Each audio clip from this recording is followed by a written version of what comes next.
Yun guys. So update lang sa ating in-install na ramp pump dito sa may Little Baguio sa Infanta.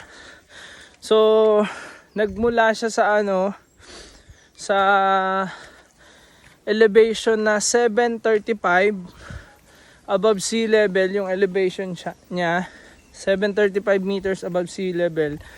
Tapos naiakyat namin dito sa almost parang 849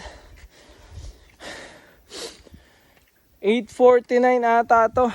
849 above sea level yung elevation dito. Averaging na ganun. So ngayon, success na. Napagana na natin. Actually, kagabi pa lang, nakapag-supply na kami dito. Nakaligo na nga kami. So, puno-puno na yung mga drum dun sa may area na yon, yung may kubo namin na malaki. Nakakapag CR na kami, nakakapaligo na gamit yung yung tubig na inakyat natin. Tapos eto na yung drum na storage namin, pansamantala dyan muna nilagay. So pinupuno na yan.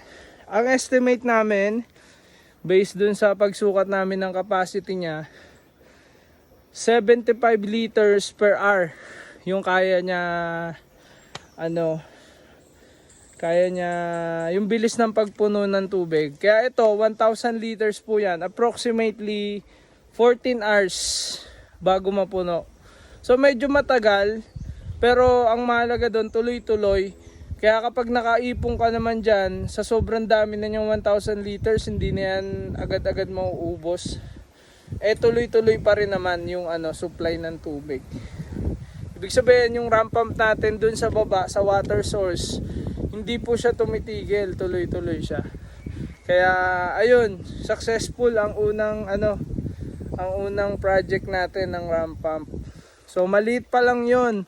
Pwede pa tayong maglagay ng mas malaki para mas malakas yung capacity niya, yung flow rate.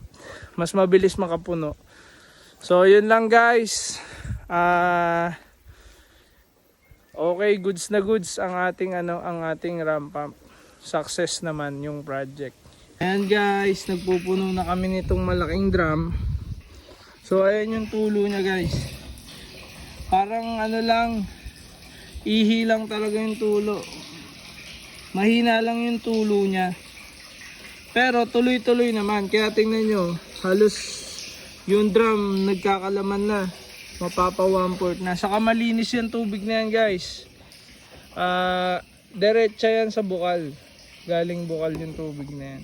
Kaya pwede siya panligo, pangluto. Saka hindi pa naiinuman kasi lasang goma pa. Pero kalaunan mas lilinis yan. So yan po yung update sa ating project na ramp pump. Ayan si sir, ini-installan niya na ng output na tubo para ma-supply kung saan man dapat dalhin yung tubig na mai-imbak dyan sa tangke. So dito yan sa Little Baguio, Sitio Camagong, Magsaysay, Infanta, Quezon. Malamig dito guys. Siguro nasa ngayon 26-25 ang klima dito. Kahit tanghaling tapat. So paalam muna.